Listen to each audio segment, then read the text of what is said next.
जय श्री कृष्णा। आप सभी का दिन शुभ हो। इससे पहले कथा सुनने के लिए वीडियो को लाइक और कमेंट करने के लिए आप सभी का बहुत बहुत धन्यवाद। आज सुनिए भादो मास के तीसरे दिन की कथा, भक्ति ललिता और विष्णु भक्ति का चमत्कार। अध्याय 2 में हमने सुना कि कैसे भक्त ब्रिजेश्वर ने अपने पुत्र के लिए अपना जीवन न्यौछावर करने का भाव रखकर भगवान विष्णु को प्रसन्न किया और पुत्र को पुनः स्वस्थ पाया। आज की कथा एक ऐसी नारी की है जो अकेली, निर्धन और असहाय थी, परंतु अपने हृदय में अटूट भक्ति का दीप जला रही थी। यह कथा बताती है कि स्त्री का हृदय यदि भक्ति में रमा हो तो वह देवताओं को भी अपने प्रेम के बंधन में बांध सकती हैं। ललिता का जीवन। कुशावती नामक ग्राम में ललिता नाम की एक युवती रहती थी।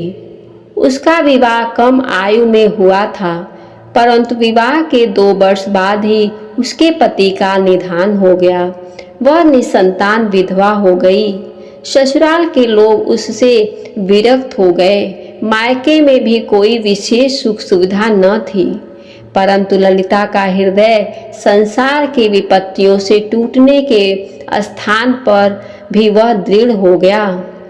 वह प्रतिदिन तुलसी के पौधे के सम्मुख दीप जलाती, गंगा जल से स्नान करती और भगवान विष्णु के नाम का स्मरण करती थी।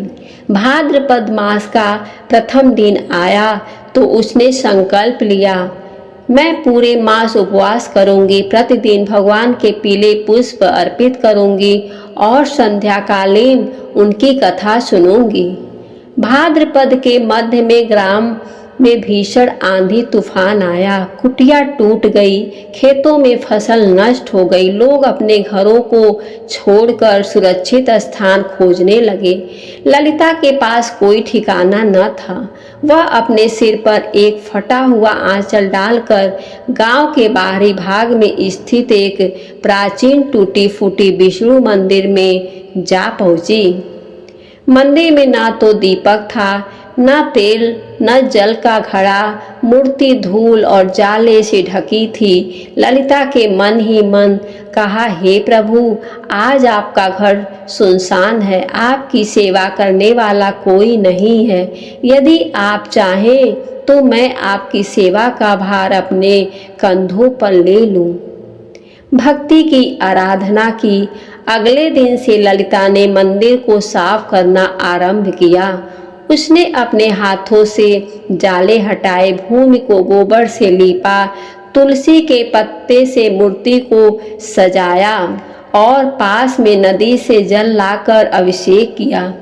दिन में वह पास के जंगल से पीले फूल तोड़ लाती और भगवान के चरणों में रख देती। खाने के लिए उसे जो भी थोड़े बहुत अनाज या फल मिलते, उसका पहला अंश वह भगवान को भोग लगाकर ही ग्रहण करती थी। संध्या जब ललिता आरती कर रही थी, मंदिर के द्वार पर एक वृद्ध ब्राह्मण आए। उनके वस्त्र पुराने थे, शरीर दुर्बल था, परंतु मुख पर तेज था। उन्होंने कहा, बेटी, मैं 3 दिन से भूखा हूँ, यदि तुम्हारे पास कुछ हो तो मुझे दे दो। ललिता ने अपनी पोटली से एक मुट्ठी चावल निकाले जो वह अगले दिन के लिए बचा कर रखी थी और ब्राह्मण को दे दिए। ब्राह्मण ने उन्हें खाकर कहा, बेटी, तेरा यह अन्न मेरे लिए अमृत है, भगवान तेरी भक्ति से प्रसन्न होंगे। यह कहकर ब्राह्मण वहां से चले गए। अगले ही दिन गांव के कुछ लोग आए और बोले, ललिता, तू इस मंदिर में क्यों रहती है? यहाँ कोई पूजा करने नहीं आता, यह स्थान अभिशप्त है। कहते हैं रात को यहाँ कोई अदृश्य शक्ति घूमती है। ललिता ने शांत स्वर में कहा, यह तो भगवान विष्णु का स्थान है, जहाँ उनका नाम लिया जाए वहाँ कोई बुरी शक्ति नहीं आती। उस रात्रि जब ललिता दीपक जला रही थी, तभी मंदिर में तेज हवा चली, दीपक बुझ गया और अंधकार छा गया। मूर्ति के समीप एक भयंकर गर्जना सुनाई दी।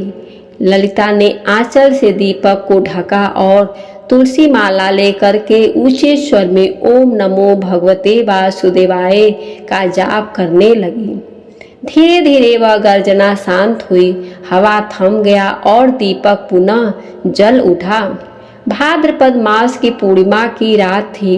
ललिता ने उपवास किया, मंदिर में भजन किया और भगवान की मूर्ति के सम्मुख बैठ गई। अचानक मंदिर में दिव्य प्रकाश फैल गया। पीतांबरधारी 4 भुजा वाले शंख, चक्र, गदा और पद्म धारण किए स्वयं भगवान विष्णु प्रकट हुए। उन्होंने कहा, वत्से, तेरी भक्ति, त्याग और साहस ने मुझे यहाँ लाने को विवश कर दिया। तूने अपनी भूख मिटाने से पहले दूसरों की भूख मिटाई। तूने मेरे घर को संवारा और तूने भय के समय भी मेरा नाम नहीं छोड़ा। ललिता ने आंसू भरी आंखों से कहा, प्रभु, यह सब तो मेरा कर्तव्य था। आप मेरे स्वामी हैं, आपकी सेवा ही मेरा जीवन है। भगवान ने मुस्कुराकर कहा, तेरा यह भाव तेरी सबसे बड़ी संपत्ति है। मांग, क्या मांगती है? ललिता ने कहा, प्रभु, मुझे बस इतना आशीर्वाद दे दो कि जीवन के अंतिम क्षण तक आपकी भक्ति बनी रहे और मैं आपके चरणों से कभी दूर न हो। भगवान ने आशीर्वाद देते हुए कहा, वत्से, तू आज से मोक्ष प्राप्ति की अधिकारी है। यह मंदिर अब तेरी सेवा से पुनः पवित्र होगा और यहाँ आने वाला हर भक्त तेरे पुण्य से आशीष पाएगा। अगले दिन से गांव के लोग जो पहले मंदिर को सुनसान छोड़ देते थे, अब वहां पूजा करने लगे। भाद्रपद का उत्सव मनाया जाने लगा। ललिता का नाम सम्मान से लिया जाने लगा और वह ग्राम की प्रेरणा बन गई।